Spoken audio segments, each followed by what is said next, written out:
Hello, my name is Margaret Adele, and welcome to another indie book review. And this is one of my favorite kinds of book reviews because it's one of those ones where I just get to talk about how much I loved the book for like 10 to 15 minutes, and it's awesome. So the book that I'm going to be talking about how much I love it today is All the King's Traitors by Keylin Rivers. This is fun because the author is... I'm not sure if the channel's more to booktube or authortube, but you can decide for yourself. I'll leave the link down below. But this is a high fantasy, and I am usually fairly uneasy about reviewing high fantasies just because there is such a steep learning curve a lot of the time with world building. But I was intrigued by this one because the marketing is just aces. If you notice here, we have the lovely piece of artwork. Like I'd mentioned before, if there is a fantastic work of art on the cover, it usually means that a lot of effort was put into the writing. The title is very dramatic and not so much like other fantasy titles.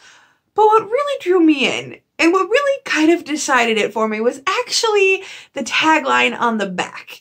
And this says, "You would be wise to question your God." And immediately that sounded like the overly dramatic high fantasy that I love. And so I said, why not? Let's jump right in.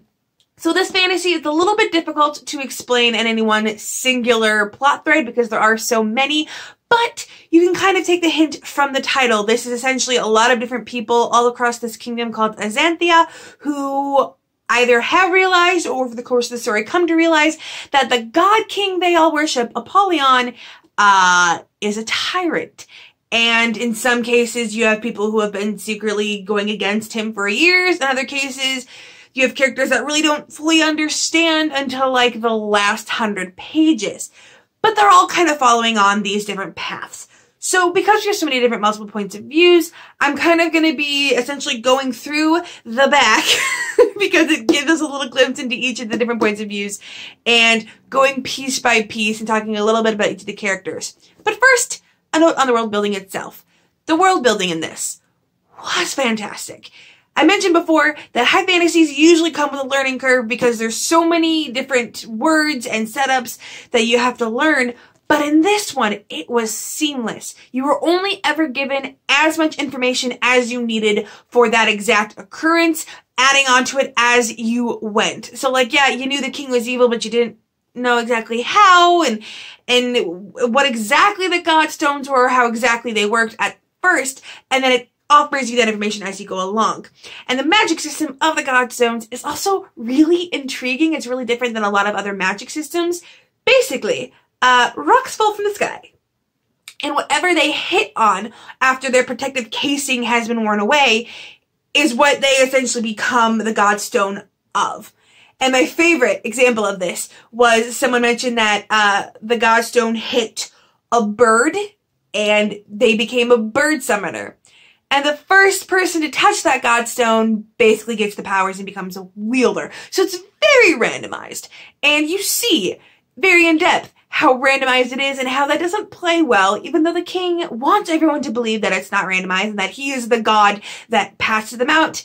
No, it's like they fall from the sky, maybe you can find them underground, you touch them after they've touched a thing, and suddenly you control that thing. And that was so intriguing. You can also, if you are already a wielder, you've been the first person to touch a godstone, you can also take someone else's godstone to get their powers, but you had to have been the first to touch one before. So like, there's all these intriguing ideas behind it that I haven't seen in a lot of other fantasies. There was also this race of beings called the Vivants, who I don't know much about, but judging by some things in the end of this book, I think we'll find a lot about them in the sequel. They are these beings that have bright neon colored blood that like shows through their skin, and their skin I think is, in my head, it's like darkish grayish skin, and I don't know if that's just me. And they can also control anything touching their body. So if you go like grab them, they can like contort your arm away from them. And that was also really intriguing. It wasn't just like, oh, let's copy and paste elves and dwarves and call it good. It was very interesting and very original, and I love that. And I'm not going to spoil it because I love the reveal, but you also find something else about the world building that made it even cooler. And I'm just going to leave it at that. Now, these godstones first started dropping about 1,000 years before the beginning of our story, and that's how the god King Apollyon kind of rose to power. So we've got a lot of characters that are wielders or are like friends and family of wielders. And, you know, it's kind of dangerous to be a wielder if you're not totally on Apollyon's side. So let's start getting into the nitty-gritty of our in-depth character points of view. So we have two adoptive brothers, Ion and Kuba. They are probably the closest to a standard high fantasy protagonist you're gonna get, because they both begin the story in this small, quaint little town, and they both wholly drink the Kool-Aid. They both believe in the God King as is, and stuff happens, and they're kind of faced with some gigantic struggles. Kuba, not exactly sure how to pronounce it, but he is the youngest of the story at 12-ish, and he's like, you know, a little bit annoying, but what I really liked about him is that he is our anxiety rep. Now, I believe they call it like the panic disease or the panic sickness, but over the course of the story, he gets like literal panic attacks and he has anxiety, and I really liked that aspect, and I love how concerned his adoptive brother is, because they've been adoptive brothers for a while. In this world, if your parents get conscripted into the army, they just hand you off to another family. Like, JK, it's your family now, we need your parents for this thing. Like, it's really sad. It's really dystopian. I almost got some slight, like, I don't know if it was supposed to be like Hunger Games vibes, but like we had an Allegiance Day that was all about people getting conscripted against their will, so it kind of like low-key felt like Hunger Games vibes. But regardless, I love the adoptive brothers. I love Ion and his struggle in feeling like he's the only normal one in a world full of wielders. So that was very fun. Up next, a fugitive struggles to truly be free.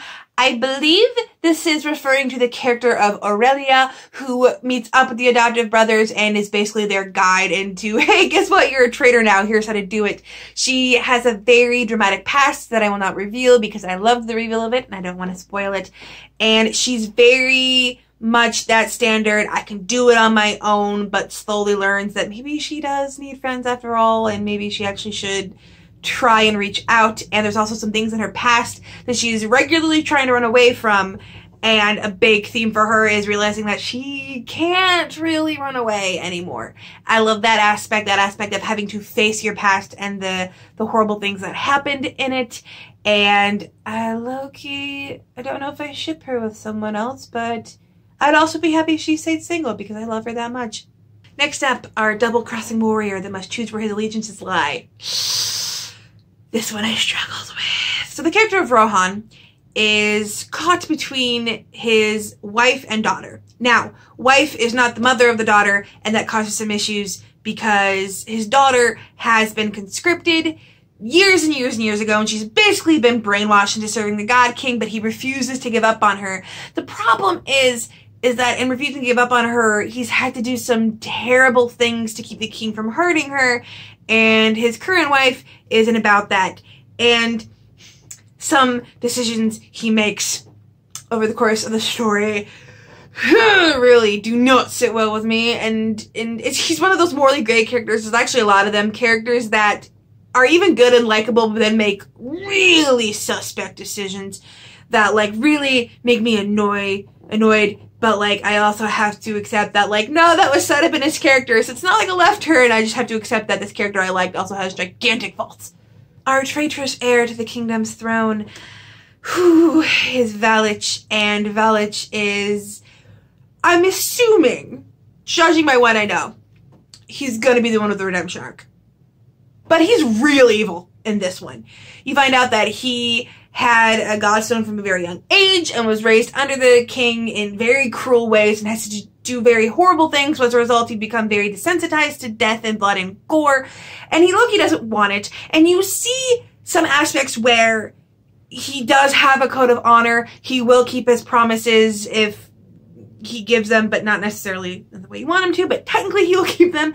And also, you see him actively doing things to avoid hurting kids, if there's kids, and like, he won't torture kids to get to their parents. So you see some slight redemptive aspects, but if I'm right, it's gonna be a couple books, 3 or 4 at least. But you know what? I'm here for it because I love a long redemption arc. You know, Zuko took multiple seasons. You gotta give this guy a couple books. And he also has some secrets that the, like, reader knows, but the other characters don't. And you kind of want to scream at the other characters not to trust him, but you can't because they're book characters.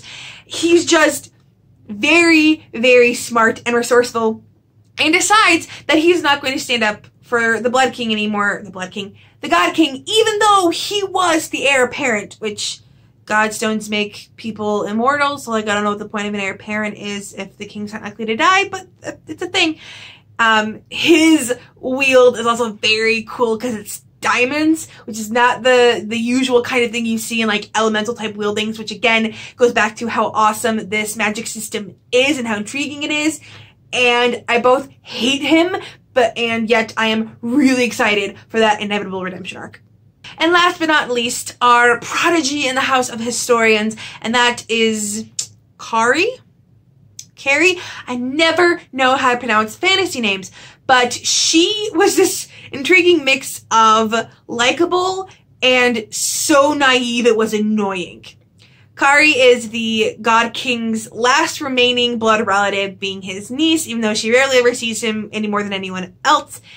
And girlfriend is a wholly part of the program, swears up and down the God King is only doing things for their benefit, all over the place. Like, she slowly starts to see some things, but it takes a while, and a lot of her, well, the God King must do this for a good reason, mental, like, thinking got real annoying. She got very annoying over the course of the story. But at the end, when she finally, like, starts realizing things, then it became a lot nicer. And she is competing in these trials, essentially to prove herself to be Valitch's replacement. And she might be queer. I'm pretty sure she is. I'm pretty sure I saw a meet cute between her and a female character, and I ship it. The ending was... I won't spoil things. This is a book that will go there in the endings. And whew, I need the second one. I need it so bad. I need to know some things. I need to see where things pick off. And also over the course of this story, and the world building in general, I loved it because I slowly realized that it's queer norm, and I loved it. So if you're not sure what that is, queer norm isn't just a book with queer characters. Like I mentioned, Kari is queer. Queer norm is a book where characters are queer, and it's accepted by the general community. So they're not facing a ton of like homophobia or transphobia or what have you as a result of it. Now this isn't explicitly queer norm, however, you realize that there is one character that is trans by the name of Dane, and you don't realize it right away. There's like a line like halfway through the book where Kari is talking about like, oh, she knew Dane back when he went by Danielle, so it definitely is just there, and this character of Dane was once Danielle, and everyone goes with it, and there are, there's a pair of husbands that were like ostracized because of their relationship, but not because it was queer, but because they were both wielders, and under the God King's rule, wielders cannot like be together because he just has to be the full Tyrant King. And I love that because in a world where you have gigantic magic battles and evil Tyrant King and all of these like horrible, gory, like strategic trials to win the right to be heir to the throne and become a god yourself, like there's enough going on. You don't need homophobia. Like, just let the evil Tyrant King be an evil Tyrant King and let the queers go. Like, let the queers be fine. So I really liked that aspect. I was really intrigued by that. Again, it wasn't too explicit, but for the most part, every queer character in the story, from our MLM relationship to the trans man to the prodigy that is at least queer, if not a lesbian, it's all just part of it. They never really face any kind of homophobia as a result of this. So I am calling this queer norm, and I'm hoping that future sequels to the book don't prove me wrong, because I've been looking for a good queer norm high fantasy for a while. And in general, I just love this. I mentioned before that the ending was big. I love big, gory endings that are willing to go there. There was some great reveals about the world itself and what the world used to be and about the ancient peoples. And there's just, it's so unique in world, even if the plot itself is fairly standard for high fantasy with an evil king and people fighting back. The world feels fresh and new enough that it doesn't feel overdone. I would highly suggest this, especially if you're iffy about high fantasies, because the world building is so well done. It's so little info dumping, and it's also shorter than your average high fantasy. This is 350 pages.